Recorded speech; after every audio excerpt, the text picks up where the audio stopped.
I was elected as a democratic socialist, and I will govern as a democratic socialist.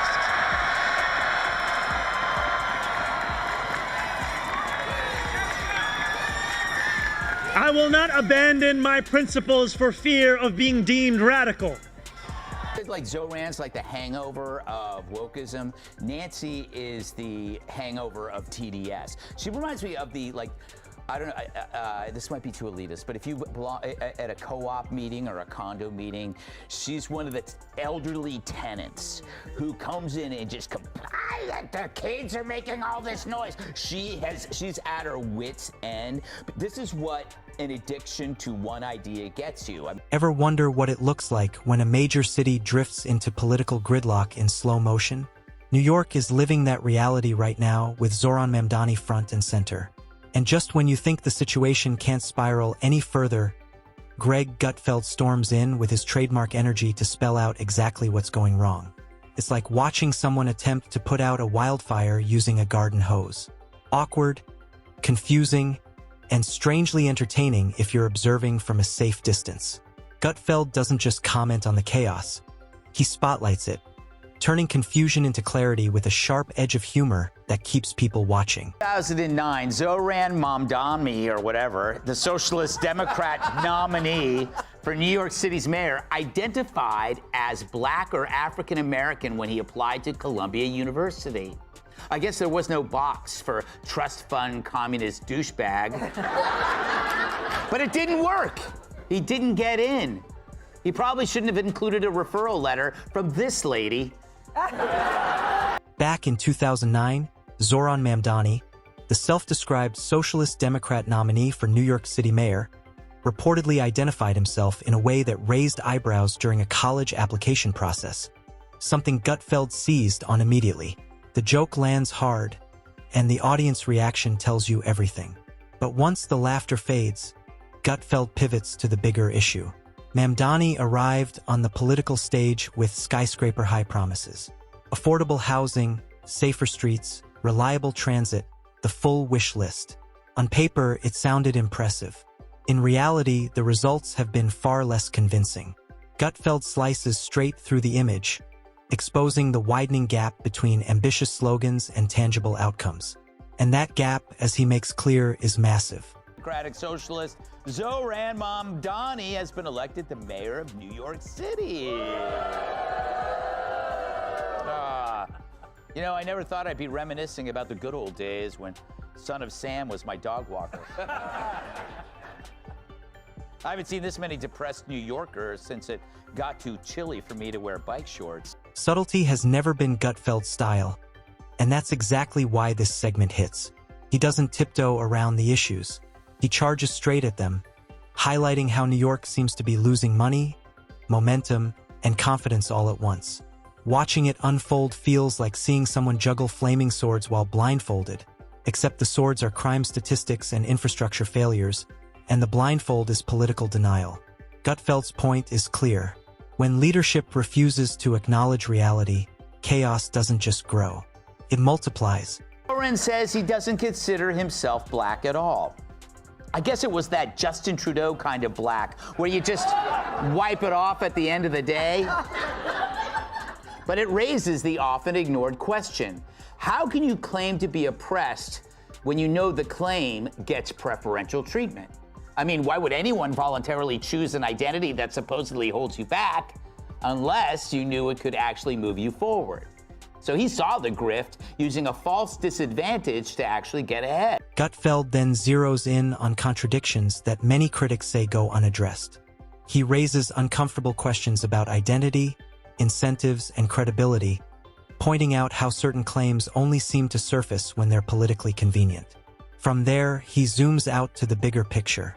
Mamdani talks about reform with polished rhetoric, but the lived reality across the city tells a different story. Crime trends upward. Buildings struggle under pressure. Subway schedules feel unpredictable at best. No amount of clever language can smooth over those cracks. While speeches flow freely, the city keeps sending distress signals that no branding can hide. Mean? Is it an omen of a woke future or a ghost of a woke past? True, he really is the hangover from a decade of heinous ideas where repeat criminals are the victims, men can be women, and brain damage is considered a plus. But in this election, the votes cast were over 90% Democrat. That's one-party rule, a monopoly, which means it was a choice between bad and worse because there is no counterpoint to balance against extremism. This is where Gutfeld thrives. He's not just listing problems, he's dismantling what he sees as a performance of leadership without results. Each joke lands because it's anchored in reality. New Yorkers have heard promises from every direction for years, yet progress remains elusive. Gutfeld breaks down Mamdani's record like a lab experiment gone wrong, highlighting frustrations that keep stacking up. Housing woes, public safety concerns, infrastructure decay, even the ongoing battle with rodents that seem to be winning. And through it all, Mamdani insists everything is fine.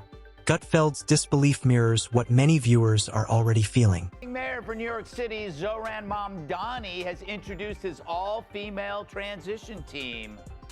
At least we think they're female. True, since Zoran won, there have already been a few minor changes to the city.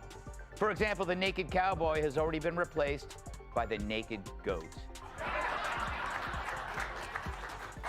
And now every play on Broadway. The humor resonates because it's grounded in everyday life. It's hard to argue when someone points to City Hall, lists missed goals, and asks how a city famous for culture, commerce, and creativity can struggle with such basic functionality. Gutfeld doesn't invent issues. He reframes them, turning dry policy failures into sharp commentary. Housing remains a prime example. Promises were made, but affordability still feels out of reach. Construction continues, complaints rise, rents soar, and transit systems falter without warning. While leaders reassure the public, Gutfeld highlights the disconnect, laughing not because it's funny, but because the irony is impossible to ignore. If the party feels differently about that, as Jessica says, then they really gotta talk louder about it, because that's the problem. You guys didn't speak up. You grew this monster because you were too scared to discipline it as it expanded into every facet of our lives. Imagine if you had nipped wokeism in the bud rather than waiting for us to slay it with Trump. The Democratic Party are like parents of a criminal teen who raised him without any discipline or common sense, and then you released him into the wild, i.e. our world, and now we have to deal with it, and now you're going like, yeah, I predict that when he gets the nomination, Public perception, meanwhile, is unraveling. Supporters urge patience, repeating that change takes time. But the city isn't standing still, it's actively deteriorating. Gutfeld ensures that reality stays front and center. Delays, mismanagement, unintended consequences, all laid bare without sugarcoating. He exposes contradictions where equity is promised but bureaucracy flourishes, and opportunity is preached while outcomes worsen. New York has always transformed chaos into culture, but under Mamdani, that chaos is starting to resemble something far darker. Gutfeld amplifies these moments, offering a running commentary on urban dysfunction wrapped in biting satire. he was lying to get what he wanted. Like when I used to tell women that I loved them. He wasn't confused, he was calculating. Mamdani knew that applying while black could be a ticket past the velvet rope of Ivy League admissions. And that was in 2009. Since then, identity politics has exploded into a full-blown access pass for corporations, schools, girls' locker rooms. What makes the segment so effective is momentum. Gutfeld doesn't rely on a single punchline. He stacks failures one after another, building a narrative that becomes impossible to dismiss. Each policy misstep feeds into the next, forming a clear pattern.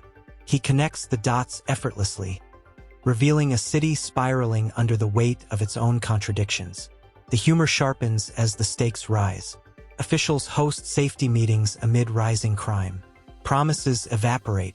Political tricks are exposed in real time. The audience laughs, but the message lands hard. It seems Zhoran was handpicked. By who? Who knows? We know it wasn't for his resume. He didn't have one. He's a hard left socialist with no managerial background, a disdain for capitalism and Jews. He's no different than a trust fund protester, except with a PR team and Soros's credit card. He's not even qualified to be my pool boy. Definitely not strong enough to lift me. As the story unfolds, it becomes clear this isn't just local drama. It's a snapshot of governance under pressure. Gutfeld lets viewers watch ambition collide with reality, optimism crash into accountability, and messaging lose to math. The laughter reveals uncomfortable truths. Housing initiatives stall. Public safety pledges fade. Infrastructure projects drag on. Each breakdown adds to a broader narrative of mismanagement that Gutfeld dissects with precision. It's satire doing serious work, reminding viewers that behind every joke are real consequences for people who live and work there. Shocked in the green room that you asked, do you think that Zoran will be searched or frisked before entering the White House? And I thought, that's a provocative question, but you raised a good point. What we were actually talking about in the green room is how much easier it is to change the diaper of a baby girl than a baby. That is legitimately what the talk was. That's what we were talking about. So Mamdani has grown up real fast in the first. At its core, this is a clash between intention and execution, vision and competence. Gutfeld isn't merely reacting. He's holding up a mirror to leadership and forcing an honest reflection. Enthusiasm alone isn't enough, and good intentions don't guarantee good outcomes. With sharp timing and just enough exaggeration, he transforms critique into compelling storytelling.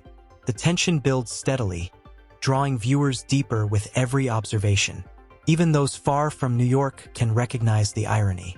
Each moment reinforces the last, creating a narrative that's hard to turn away from. What's his connection to the city? Ask him what he loves most about New York, he'll probably say diversity.